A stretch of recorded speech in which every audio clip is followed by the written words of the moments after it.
So, big news. India's income tax law is getting a complete refresh in 2025. And yeah, I know tackling a whole new law can feel, well, a bit much. But the trick is knowing exactly where to begin. So today, we're going to start right at the beginning, breaking down the most basic, most fundamental part of it all. Section 1. And here it is, the official document in all its glory. Look at that thing. It's just a wall of text, right? It's totally understandable if your first reaction is just, whoa, that's a lot. Super intimidating. Seriously, when you're looking at hundreds of pages packed with legalese, clauses, and subsections, where do you even start? How do you begin to unpack all of that? Well, the answer is simpler than you think. You start at the very beginning. With any law, you have to start with Section 1. Think of it as the foundation of a house. You can't build the rest until you know what it's standing on. So let's do this. Let's break it down. All right, first things first, we're going to look at the what. What is this thing even called? In legal speak, they call this the short title. Subsection 1 spells it out plain and simple. Now, you might think, okay, it's just a name, big deal. But honestly, it is a big deal. Giving a law its official, formal name is step 1. It's what makes it real and citable in the legal world. So that short title, that's the name everyone's going to use from now on. You'll see it in courtrooms, on official documents, everywhere. It's the law's legal ID. Okay, so we've got the what. We know its name. Next up is the where. Where does this law actually apply? The official term for this is extent, and it's all about the geographical reach. And you gotta love the simplicity here. Boom. One short sentence, no ambiguity. This makes it crystal clear this is a national law, not something that just applies to certain states or regions. And that's so important to understand. It means these tax rules are the same for everyone, everywhere in the country.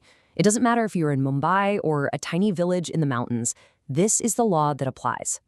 All right, we've got the what, we've got the where. There's just one more piece to this Section 1 puzzle, the when.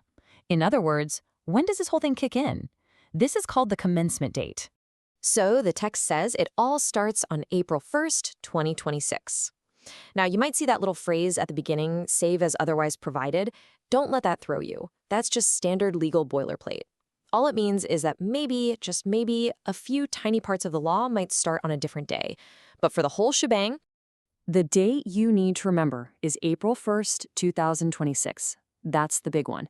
It's the start of the financial year, and it's the day we say goodbye to the old rules and hello to the new. so let's step back for a second.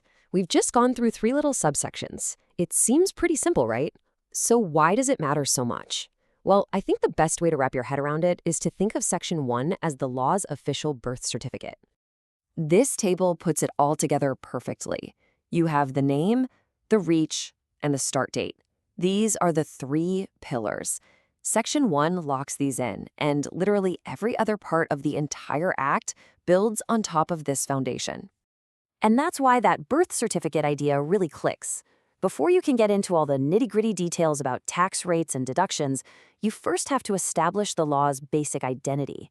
And that's exactly what Section 1 does. Just like a birth certificate, it gives the law its official name. It says where the law lives, its jurisdiction, and it sets its date of birth, the day it comes to life. Without these 3 things being crystal clear, nothing else in the act would even hold up in court.